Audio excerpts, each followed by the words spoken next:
ज़्यादा इस रूप में नहीं लेता हूँ कि जब मैं दौड़ूंगा तो गिरूंगा भी, मैं तैरूंगा तो डूबूंगा भी, तैराकी भी कराऊंगा।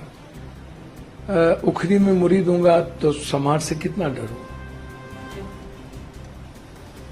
आप हमें बताओ ना, घर भी ढुकेंगे, जांग भी कांपेगा। तो ये स्वाभाविक है, बचपन से मैंने झेले हैं। मैंने देखा है सामाजिक न्याय की लड़ाई में, सामाजिक व्यवस्था में कई तरह के उतार चढ़ाव। कहावत है, कुत्ता चले हाथी चले बाजार, कुत्ता भूखे आ जा। मेरी किसी से इस जिंदगी में व्यक्तिगत लड़ाई नहीं है, वैचारिक मैं बात करता हूं। गाना नहीं है, मिर्ची लगी तो मैं क्या करूं, तो विचारों की बात तो मैं बोलूंगा ना। सुरक्षा ना सुरक्षा की जिम्मेदारी सरकार की है। मैं झारखंड की जनता की सेवा के लिए खड़ा हूं, लड़ रहा हूं। हेमंत सोरेन जी झारखंड का बेटा है, लगातार यातनाएं दी गई, मारने का प्रयास उन्हें किया गया। शेरनी की तरह मेरी बेटी कल्पना सोरेन उठी, और मुझे लगता है कि आज आम लोगों की आवाज बन चुके हैं। देश के हित में झारखंड महागठबंधन के लिए मैं यहां काम कर रहा हूं, अपने कर्तव्यों का काम कर रहा हूं। अब मेरी सुरक्षा की जिम्मेदारी सरकार जाने, क्या होगा, दायित्व सरकार की है। मैंने तो डीजी साहब से कही, मैं आईजी से कहा, मैं सीएम साहब से कई बार मिलने का प्रयास किया, नीतीश बाबू से। मैं उनके चीफ सेक्रेटरी से बातचीत की सुरक्षा को लेकर के। जिन लोगों को कोई सुरक्षा की जिम्मेदारी नहीं है, दायित्व नहीं है, जो सत्ता के साथ रहेंगे, जिनको सुरक्षा का कोई मतलब नहीं, उनको ये लोग जेट देंगे, सब कुछ देंगे, बाबा को देंगे, सबको देंगे। लेकिन जो व्यक्ति लगातार, जिस व्यक्ति को एक ट्वीट के कारण, मुझे नहीं पता कौन है क्या है, जो लोग धमकी देते हैं। मैंने समय समय पर डीजी साहब को, 4 एसपी को मैंने वो बात बता दी, कह दिया। मुझे लगा इसको ओपन करने की कोई जरूरत नहीं है, हाय तौबा मचाने की जरूरत नहीं है। और इतनी धमकी के बावजूद मैं बम्बई गया था। मैं सलमान जी से मिला, बात की मैंने। उस दिन रात में डिनर था मेरा। मैं बाबा सिद्दीकी के परिवार से मिला, फिर हम आए। तो ये सामाजिक जीवन में, पारिवारिक जीवन में व्यक्तिगत काम है, वो हर व्यक्ति को करना चाहिए। दुख के घड़ी में रहना चाहिए। तो हम तो नहीं डरे, हम तो अपना काम कर रहे हैं। हम बम्बई भी गए, हम अपनी जिम्मेदारी का निर्वहन भी कर रहे हैं। कल बिहार में जो घटना घटित हो रही है, वहां भी जा रहे हैं। तो हमने तो पूर्णिया में भी, Purnia SP, Katihar SP, Madhepura SP, IG, DG, हमें जब खबर मिली इस नंबर से लोग आए हुए हैं विभिन्न जगहों पर, हमने नंबर तक दिया। हमने आईजी से 2-2 बार बातचीत की। तब सत्ता में नहीं हूं इसके लिए हमें मर जाना चाहिए, या इनकी सुरक्षा की जिम्मेदारी नहीं है। मुख्यमंत्री जी सत्ता वाले लोगों को समय देंगे, गैर सत्ता वाले से मिलेंगे भी नहीं। तो कम से कम बिहार सरकार इतना बेशरम तो ना हो कि आप, और भारत सरकार से, गृह मंत्री जी से भी मैंने बातचीत की। क्या लेटर लिखा गृह मंत्रालय में? मैं बातचीत तक किया था सुरक्षा को लिए। फोन आए उनके, मैंने उस वक्त बातचीत भी की अमित शाह जी से, फिर पत्र भी लिखा। तो सत्ता के साथ आप नहीं हैं तो आप मरिए, श्रद्धांजलि बाद में दे दी जाएगी। अब नीतीश बाबू तो किसी से मिलते ही नहीं, उन्हें तो मिलने ही नहीं दिया जाता, घेर के रख दिया गया है। नीतीश जी से ये जो जमीन माफिया है, गलत लोग हैं, पप्पू यादव जैसे सच्चाई वाले लोगों को मिलने ही नहीं देते। और उनके चीफ सेक्रेटरी कहते हैं दीपक बाबू की सुरक्षा के लिए आपको नीतीश जी से मिलना होगा।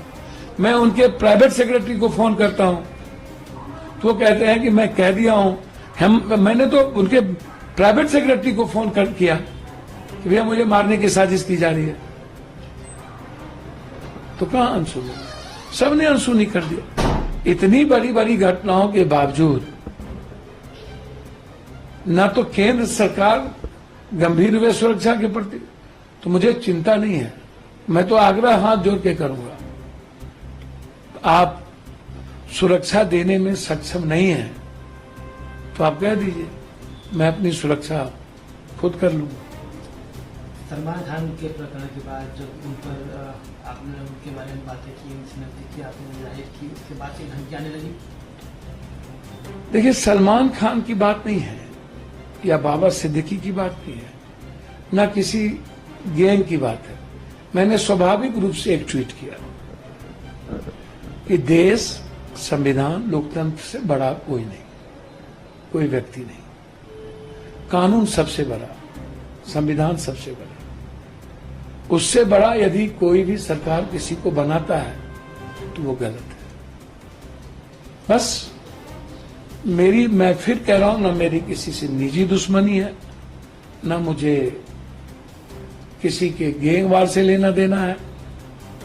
संविधान और कानून और लोकतंत्र की बात आएगी तो मैं वैचारिक बात करूंगा। अब मुझे मरना ना मरना तो भगवान के हाथ में है। अब मेरी सुरक्षा की जिम्मेदारी सरकार के हाथ में है। अब सरकार मुझे मरवाना चाहती है कि बचाना चाहती, तो सरकार जाने।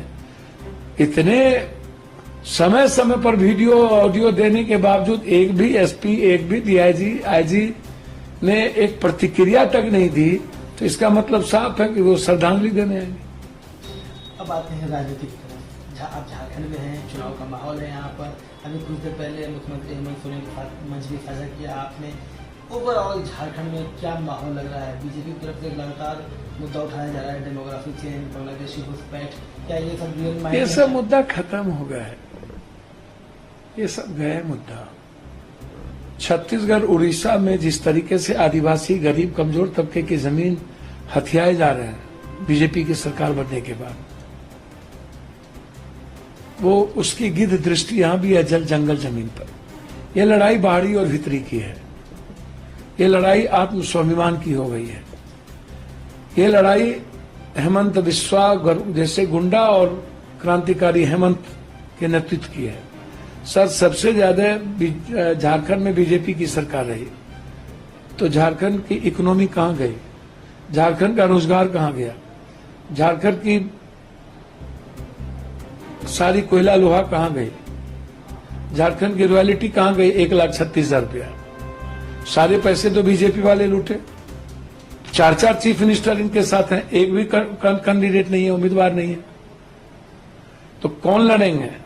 बाहरी आकर के ये अदानी जी के को कब्जा दिलाने के लिए कोयला लोहा पर ये लड़ाई है। ये लड़ाई है झारखंड के आत्म स्वाभिमान की। जिस तरीके से हेमंत सोरेन को मरवाने की कोशिश की गई, एक तरफ एक हेमंत सोरेन है जो क्रांति नायक की तरह है, और दूसरे तरफ 4 चीफ मिनिस्टर जिसने लूटा है, और फिर अदानी अंबानी को झारखंड देने की तैयारी चल रही है। तो बाहरी भीतरी स्वाभिमान, पहले तो तीर धनुष थे तो अंग्रेज से लड़ लिया, अब तो संविधान भी है, लोकतंत्र भी है। और हेमंत जी ने जितना काम किया, इतने तंग के बावजूद, माँ योजना, दूसरा यूनिट बिजली बिल माफ, कृषि बिल माफ, आप उठा के देखो ना, आप सड़कों को जो उठा के देखो, आम आदमी तक लोग कैसे पहुंच रहे हैं। तो हेमंत सोरेन जी क्रांति नायक है, और जिस तरीके से उन्होंने काम किया है ना, आप कोई शानी नहीं। हेमंत सोरेन लोह पुरुष हैं, सिद्धू नायक हैं, तिलका माझी के खून है, और हेमंत सोरेन ने किसी जाति धर्म में फर्क नहीं किया। यहां हफीजुल भी है तो चुन्ना भी है, आप सब जगह उठा के देखो। उन्होंने डोमिसाइल मुद्दे जैसे चीजों का बंटवारा नहीं किया, उन्होंने आदिवासी और गैर आदिवासी नहीं किया, उन्होंने पूरे झारखंड की अस्मिता की बात की, झारखंड के युवाओं की बात की, हर घर की गरीब महिलाओं की बात की। वो आदिवासी की बात नहीं की, कोई भी जाति का गरीब 1000 पहुंचाओ, अब 2500 पहुंचेंगे। बिजली बिल माफ करो, 200 यूनिट तक बिजली बिल माफ कर देंगे। तो लड़ाई साफ है। और बीजेपी वाले के पास कोई मुद्दे हैं? टुच्चेगिरी वाला, गुंडई वाली बात, वही लव जहाद, वही जो 40 साल पहले थी, वही 20 सालों से तुम हो। और 6 साल 15 साल अटल बिहारी वाजपेयी, तब भी हिंदू खतरे में है? बताओ ना जरा। इसलिए बेफिक्र रहिए आप। यहां ना कोई हिंदू खतरे में, ना कोई इंसान खतरे में। यहां खतरे में झारखंड को डालना चाहते हैं अदानी अंबानी को लाकर, यहां के युवाओं को डालना चाहते हैं। इसलिए ये लड़ाई आम जन की है। और झारखंड के बेटे क्रांतिवीर हेमंत के साथ जो अपमान किया गया, मरवाने की प्रयास की गई, उसका जवाब देने का है। जिन लोगों ने ठुकाई किया हमारे हेमंत को, भाई को, अब उसकी ठुकाई जनता करेगी।